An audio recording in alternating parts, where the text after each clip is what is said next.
Dear children, today we'll start third chapter of geography, our changing earth. This is the third chapter of geography of 7th class. So let's start this chapter. This is the image of lithosphere. In the previous chapters we have studied about lithosphere. The lithosphere is broken into a number of plates known as the lithospheric plates. You can see the surface of lithosphere. This is oceanic surface and lithosphere landforms. Different landforms are seen. Different activities you can observe here. So in these kinds of activities we'll study in detail in this chapter further.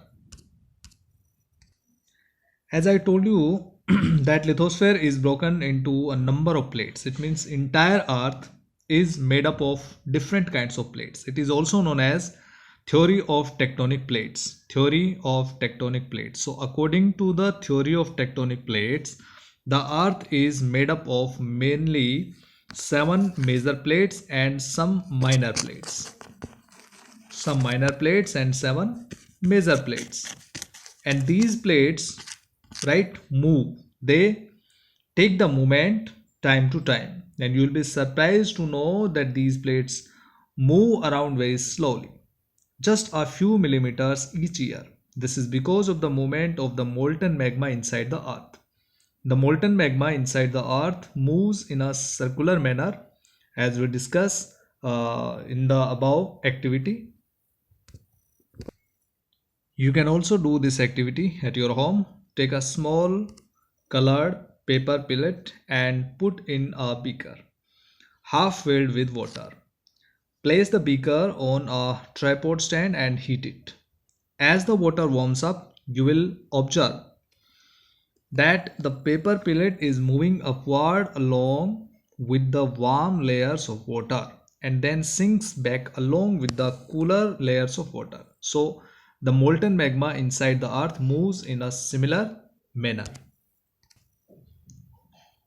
You can see again this map. In this map we can see that different plates are there, tectonic plates.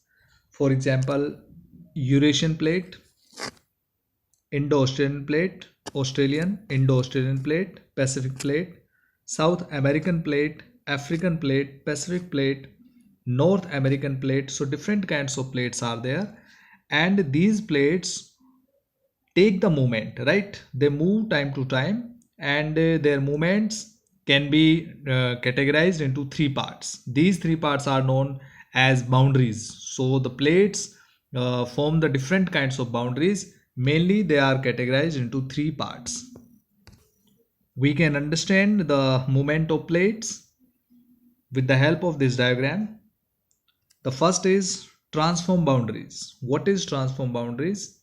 When the plate slides to each other in this way, right? In the sliding way. Divergent boundary, when the plates move far away, right? Each against.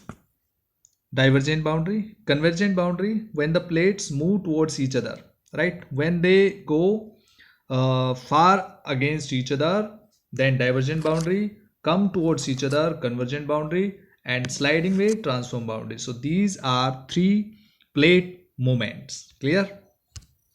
So as we have discussed that transform boundary, convergent boundary and divergent boundary. The movement of these plates causes change on the surface of the earth. The earth movement are divided on the basis of the forces which cause them. The forces which act in the interior of the earth are called endogenic forces. Endogenic forces. Endogenic forces, right? Under the earth. For example, this is the surface, earth surface. So under the earth, the activities known as endogenic forces, and the forces that work on the surface of the earth are called as exogenic forces, right? On the surface of the earth, on the surface of the earth, exogenic forces. So what is the difference? We can understand with the help of this table. Exogenic forces and endogenic forces. Endogenic forces, These are internal forces that exist deep inside the earth. Getting my point? Second one is exogenic. Exogenic forces, these are external forces that operate and act on the surface of the earth. On the surface. Second is endogenic. These forces are also known as constructive forces as they create relief features on the surface of the earth. Relief features on the surface but constructive forces. These forces are also known as destructive forces as they at times result in destruction of the existing landforms through weathering and erosional activities. For example, winds, rivers, glaciers, etc. And the examples of endogenic forces, earthquake, volcanic eruptions, etc. See this diagram. Earth movements due to two types of forces, endogenic forces and exogenic forces. Endogenic forces are sudden forces and diastrophic forces. Diastrophic forces or sudden forces, earthquakes, volcano, landslides, etc. And diastrophic forces, building, mountains, etc. You can see in this diagram. Exogenic forces, erosional and depositional, means from one place the soil or land is eradicated, erosion, and another place it is deposited. So you can understand with the help of this diagram again: river, wind, sea waves, glaciers, etc. Diastrophic forces refer to forces generated by the movement of the solid material of the earth's crust. Solid material of the earth's crust. All the processes that move, elevate or build portions of the earth's crust come under diastrophic or diastrophism, right? And if we see the word meaning of endogenic and exogenic, endo means inside, endogenic origin, genic means origin, endogenic means under the earth, inside the earth, right? Exogenic outside, exo means outside, origin, exogenic means outside of the surface, means on the surface of the earth.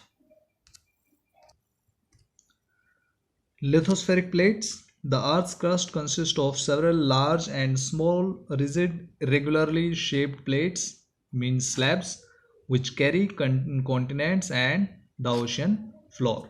We call them plates, tectonic plates. In the theory of tectonic plates, we discussed before a short while. Endogenic forces sometimes produce sudden movements and at the other time produce slow movements. Sudden movements like earthquakes and volcanoes cause mass destruction over the surface of the earth. A volcano is a vent. Vent means opening in the earth's crust through which molten material erupts suddenly. You can see in this diagram gases and ash coming outside. This is magma chamber, here magma chamber, and when magma comes out it becomes lava. It is vent means opening, it is vent opening. This is crater and crust and mantle, right? So this is the volcanic eruption or volcano eruption. It is due to the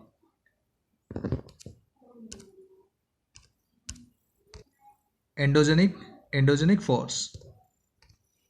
Similarly, when the lithospheric plates move, the surface of the earth vibrates.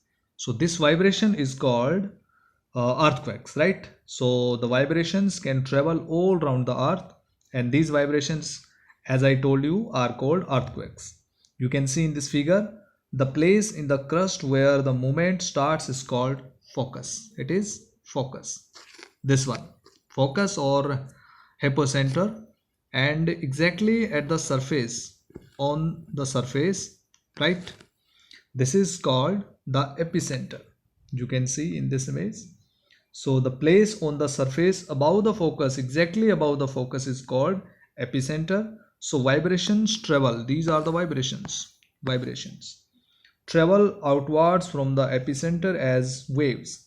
Greatest damage is usually closest to the epicenter, and the strength of the earthquake decreases away from the center. You can see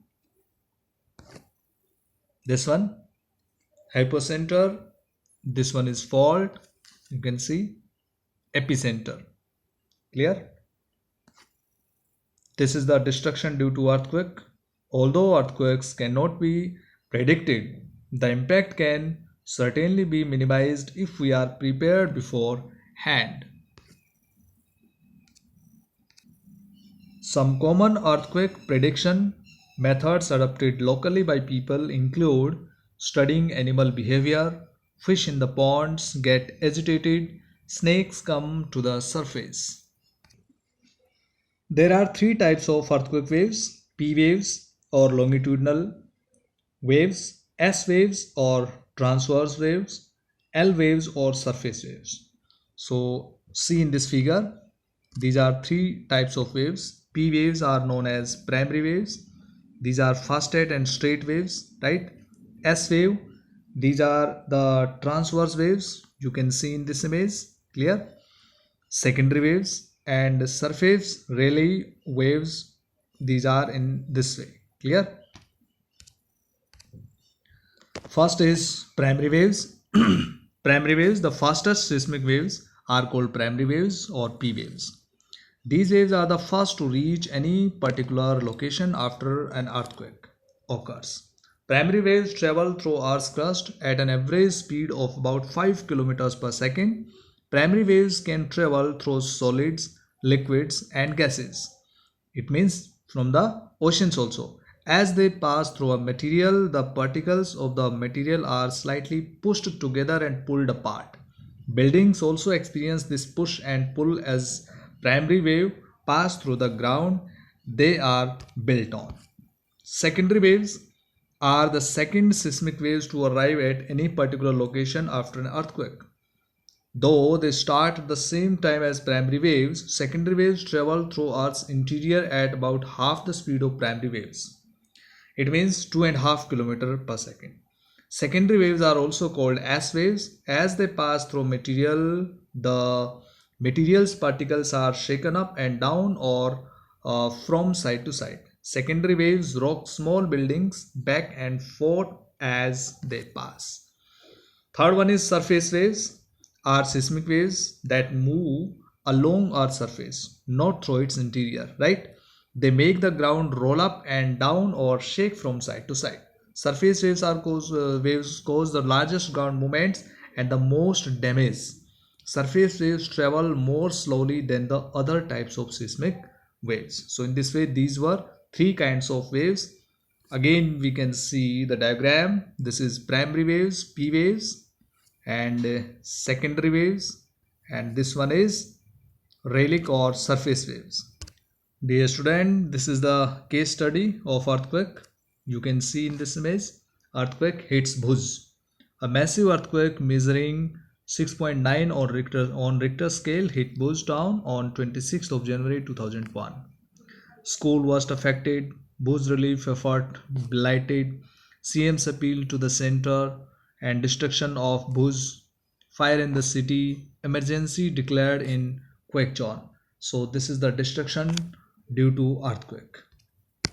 Now, an earthquake is measured with a machine called a seismograph. The magnitude of the earthquake is measured on the Richter scale.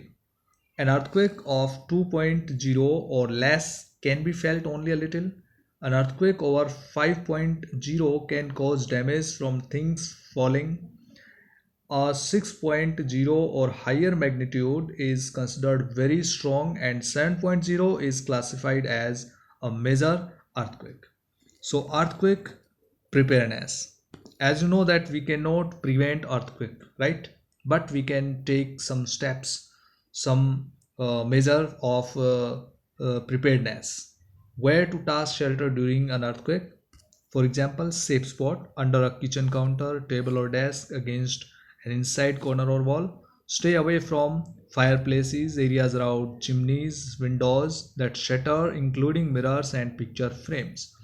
Be prepared, spread awareness amongst your friends and family members, and face any disaster confidently. So dear students, I hope that you understood today's topic. You have to revise the topic, watch this video again. If you don't understand, then comment in the comment box and ask me whatever you have doubt. Thank you. Have a nice day.